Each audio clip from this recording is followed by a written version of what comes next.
안녕하세요 여러분. 오늘 하루도 평안하고 좋은 하루 되셨죠? 오늘 주님이 우리에게 주신 말씀은요, 고린도후서 1장 8절 9절의 말씀 제가 읽어드리겠습니다. 형제들아, 우리가 아시아에서 당한 환난을 너희가 모르기를 원하지 아니하노니 힘에 겹도록 심한 고난을 당하여 살 소망까지 끊어지고 우리는 우리 자신이 사형 선고를 받은 줄 알았으니 이는 우리로 자기를 의지하지 말고 오직 죽은 자를 다시 살리시는 하나님만 의지하게 하심이라.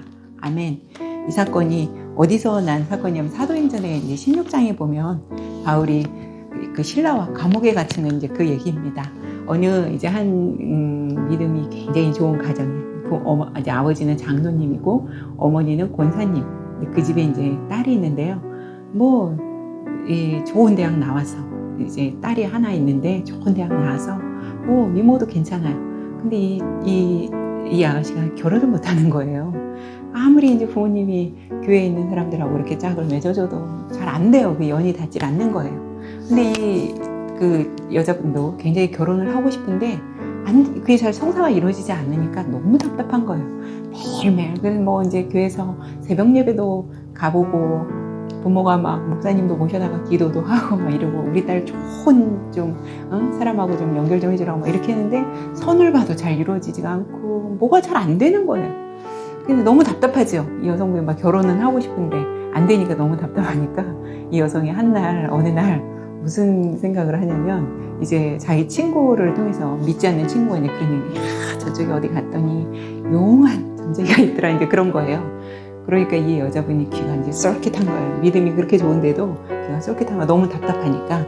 그랬더니 이제 그 점쟁이를 찾아갑니다. 이 여성분이 찾아갔는데 그 점쟁이가 이 여성분을 이제 저도 이제 그런 데 안 가봐서 잘 모르겠는데 그분들의 눈이 굉장히 무섭다고 이렇게 노려보고서 이렇게 보는지 근데 그 여성분이 이제 무당을 딱 쳐다봤는데 그 무당이 이 여성분을 노려보더니 딱 뭐라 그러시냐면 막 이렇게 심한 욕을 하시더래요. 욕을 하면서 너는 그 교회도 다니는데 니네 그 교회 다니는 니네 하나님한테 네가 물어보면 되지. 너 여기 왜 찾아왔냐고 막 호통을 치면서 보내더랍니다.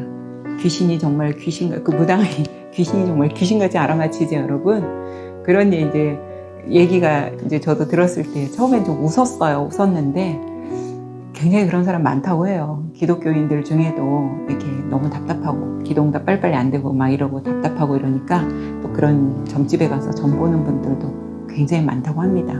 여러분 절대 그런 데 가시면 안 돼요, 사실. 근데 이제 답답하니까 물론 하나님의 응답도 빨리 내려오지 않고 뭔가 일이 잘 풀리지 않으니까 인간의 그 나약한 심정으로 가는 것 같은데 사실 좋지 않죠. 오늘 제가 읽어드린 고린도후서 1장 8절에 9절에 우리가 정말 이 바울이 자기의 그 심한 고난 당한 얘기를 하는 게 어디냐면 사도행전 이제 16장에서의 일인데요.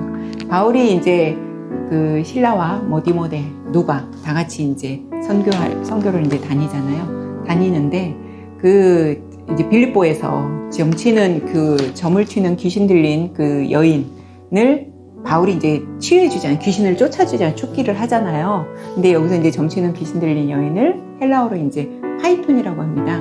이때 당시에는 이제 여기 지금 유럽에서 세계를 지금 로마가 제패하고 있었지만 이 또 로마가 힘으로 이 세계를 제패하지만 이때 당시에 그 그리스 헬레니즘 그 문화는 엄청났습니다. 그 그리스 헬레니즘 문화도 로마를 오히려 지배할 정도로. 그리스 헬레니즘 문화라고 하면 여러분 뭘 꼽을 수 있어요? 우상 숭배를 꼽을 수 있겠죠. 그래서 이 이제 점치는 귀신 들린 여인이 자기가 그것도 하는 것도 아니고 이 여인은 거의 노예예요. 소유물, 이용물인 거죠. 주인이 따로 있어요. 이 여인은 밑에서 이제 노예처럼 사람들 워낙 이제 점을 잘 받나 봐요. 아까 그 사람처럼. 그래서 이제 사람들 오면 점 봐주고 그러면 이제 돈이 들어오면 그거를 이 여인이 갖는 게 아니라 그 주인이 돈을 이제 이 여인을 통해서 이 노예를 통해서 주인이 돈을 버는 거죠. 그래서 이제 그러고 있는데 어느 날 이 여인이 귀신 이제 점치는 사람이고 바울의 정체를 알아보잖아요, 여러분. 바울이 뭘 하는 사람인지 다 알아봅니다. 그래서 이 바울이 하도 그렇잖아요. 귀신 들린 사람이니까 바울이 안 됐어서 이 여인의 귀신을 이제 축계를 해주죠. 내쫓아 주는 일로 바울과 실라가 어떻게 돼요? 그 주인에게 정말 고발을 당하고 막 매질도 당하고 그리고 나서 이제 결국 어떻게 돼요? 감옥으로 가잖아요. 이때 당시에 로마 최고의 형벌은요, 이 사람을 고발하고 때리고 감옥에 오게 가두는, 굉장히 이제 그 처벌이 이제 굉장히 큰 형벌입니다. 그래서 이제 그 장터에서 막 바울과 실라 고발당하는데, 그 장터를 아고라라고 하죠. 이 장터는 큰 광장이라고 볼 수 있습니다. 여기서 이제 막 철학자들이, 뭐 가짜든 진짜든 철학자들이 여기서 막 강연도 하고, 사람들을 막 모아서 뭐 거짓을 강연하는 사람도 있고, 소크라테스나 이런 이제 위대한 그런 유명한 철학자들이 여기서 이제 그 광장에서 이제 강연을 했던 그 아고라 장터에서 바울과 실라가 이제 사람들한테 그 주인한테 고발당하고 두들겨 맞고, 이제 그래서 결국 감옥에 이제 들어가죠.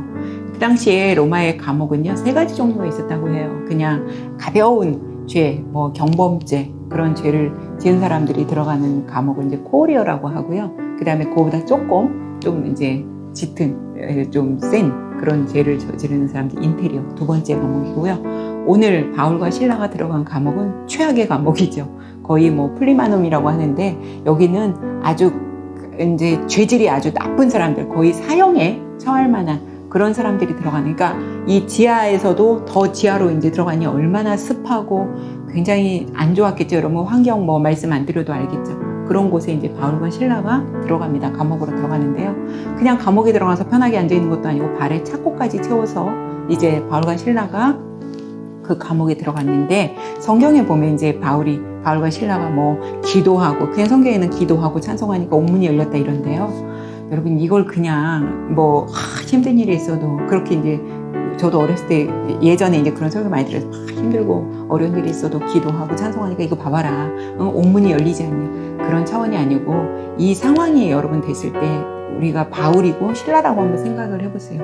기도는 나올 수 있어요. 그렇죠? 너무 힘든 상황, 우리가 기도는 정말 다 죽어가고 막 잘 안 믿던 사람도 뭐 애가 뭐 아프다든지 누가 어떻게 막 위급한 상황이면 하나님 찾잖아요. 사실 그런 경우 보잖아요. 그런 것처럼 힘든 상황, 이 지금 고난받고 고통받고 이 힘든 상황, 기도는 나올 수 있지만 찬송은 가능할까요, 여러분? 찬송은 안 나와요, 사실은. 그런데 바울이 기도하고, 너무 힘드니까 기도하고, 얼마나 원망도 하지 않았겠어요. 하나님, 내가 언제 이 유럽의 네아폴리 쪽, 내가 이쪽, 마게도냐 이쪽 온다고 했냐? 나 아시아에서 복음 전하고 싶었는데 왜 나 이쪽으로 가라고 원망도 했겠죠. 내가 이렇게 복음, 부활하신 주님 만나고 내가 복음 전하러 이렇게 다니면 진짜 그냥 꽃가루만 막 이렇게 뿌려놓고 꽃길만 걸어도 지금 현찮은데, 아니 지금 이 3번째 감옥이 웬 말이냐고 얼마나 원망도 하지 않았겠어요. 근데 바울과 이제 실라가 거기서 기도를 합니다. 근데 기도를 하다가 이제 하나님의 음성을 들은 거죠. 하나님의 관심은 뭐에 있었냐면, 바울을 왜 지금 이쪽 유럽, 네아폴리, 마게도냐 쪽으로 왜 보냈어요? 하나님은 이 유럽에 아직도 하나님의 복음을 듣지 못한 많은 영혼에게 복음이 전해져야 하는 것을 하나님이 이제 바울에게 깨우쳐 주니까, 바울이 이제 그때서 당한 거죠. 하나님의 마음을 안 거죠. 하나님과 바울의 심정이 통했다고 볼 수 있죠. 그러다 보니까 찬송이 나올 수 있었던 겁니다. 왜요? 하나님의 뜻을 알았기 때문에, 내가 지금 감옥에 갇히고 또 이런 상황에 내가 매질을 당하고 이런 상황이 왔지만 하나님의 뜻이 이거였구나. 그러다 보니까 할렐루야라고 찬송할 수 있었던 겁니다. 그래서 오늘 고린도후서 1장 8절의 말씀, 너무나 이렇게 힘들고 고통스러운 상황인 걸 회상하면서 이제 바울이 고린도후서를 쓰는데, 이때 있었던 일이 이제 사도행전의 16장에 나와 있는 그 얘기를 하는 겁니다. 그래서 여러분, 우리가 너무 힘들 때 기도하면서 그 어떤 하나님의 우리가 뜻을 알았을 때는 찬송 나오겠죠. 이게 하나님의 뜻이군요. 이렇게 하는 게 하나님. 그러면 지금 바울이 하나님한테 그 심정이 통했으니까 어떻게 하게 돼?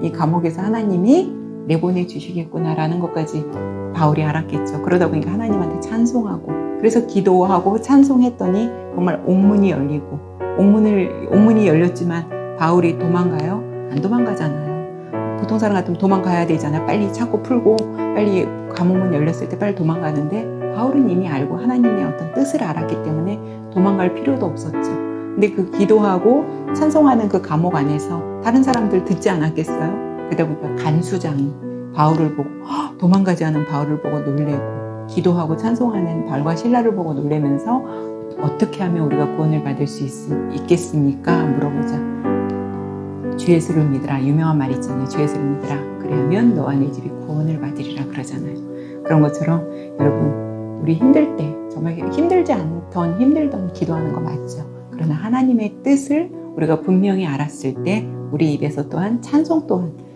흘러나올 수 있다는 거. 그래서 기도와 찬송은 늘 함께 가야 한다는 것도 저도 새삼 깨달았습니다.